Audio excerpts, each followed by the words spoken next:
Ngayon mga kabilas, ay samahan nyo na naman kami sa panibagong adventure ngayong gabi ni Kabilas. Manguhuli kami ng iba't ibang klaseng seafoods na aming pupudripin. Mayroon pang hipon, sugpo, alimango at iba't iba pa. At sasamahan pa natin itong igat at talbosasa. Kaya ayun mga kabilas, wag na wag kayong kakalas hanggang dulo. Let's go! Puke. Laki. Ano? Kapal puke.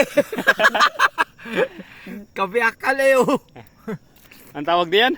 Kapal puke ito. Ang laki niyan.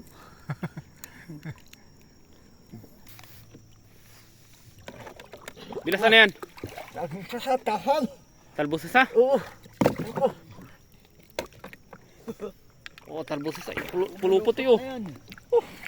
Siya, hindi mo ano. Tahang. Talbosasa ba yan? Lupot na. Talbosasa nga ano? Oo. Ha? Adobo masarap yan. Ano? Ano? Adobo. Magat yan oh. Ay oh. Wala.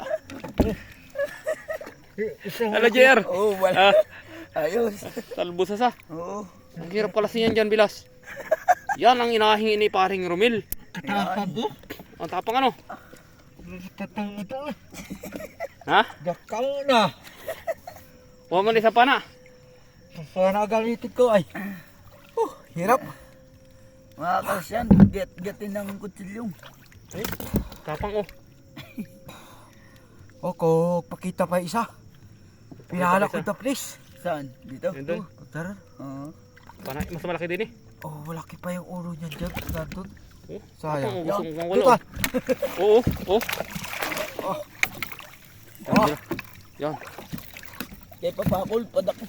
At na makatapos namin makahuli ng igat mga kabilas sa ito, nakahuli naman kami ng isang malaki-laking lapu-lapo. Napakasarap nitong pinirito o sinabawan mga kabilas. At hindi lang yan mga kabilas, nakakita pa kami ng isang bobo o yung kawayan na butas dito sa ilalim. Inaangat na nga ni kabilas yan para makita kung anong huli. At ang itaktak na nga ni kabilas sa ikalay, malaki pang huli namin doon. Yung pala naman mga kabilas, isang tandain lang na maliit. Kaya ayun mga kabilas, tinusok na ulit ni kabilas sa ilalim yan para balagyan namin sa sunod. Napakarami pa talagang isda dito sa amin mga kabilas. Kahit medyo maliwanag ang buwan ay nakakahuli pa rin kami ni Kabilas. At ito na nga mga kabilas ang mga nahuli naming kitang. Yan mga kabilas ang ating iihawin. Tapos yung malalaki ay ating ibibigay na sa ating bisita. At ito mga kabilas, nakita nyo na si Soma. Yan o, si Kabilas nagbuka pan si Soma. Sinakbit pa naman yung igat. Tapos ito pa mga kabilas ang lahat ng ating mga huli. O yan, papakita lang namin sa inyo. Tapos kami magpo-food trip na ni Kabilas. Mag-iihaw lang kami. Ay okay na yung pantanggal lang ng gutom at pagod. Ay shoutout nga po pala kay Romel Santos na nagpahuli sa atin yung talbosasa. Lulutuin daw niya na napakasarap. Ay kaya ayun mga kabilas, pinagbigyan natin siya. At shoutout din po pala mga kabilas sa mga solid followers natin dyan. Hindi lang namin kayo may isa-isa pero maraming salamat po sa panunood. At ayun mga kabilas, nag-umpisa na ka pala kami mag-ihaw dyan. Nag-ihaw na kami dyan ng sugpo at yung ibang maliliit na isda. Tapos may baon pa kami, sukang mahalang. Ay abo, ang pagkakasarap noon.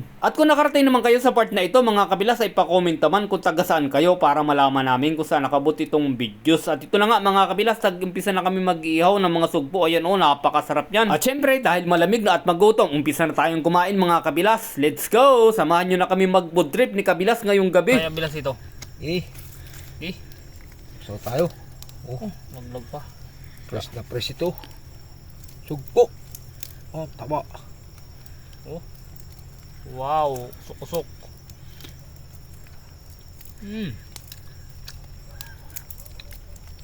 Oh. Sa akin ito isang sugpo, Bilas oh. Saw lang oh. Oh. Kain tayo. Sarap kumain pag gabi. Pagod na pagod.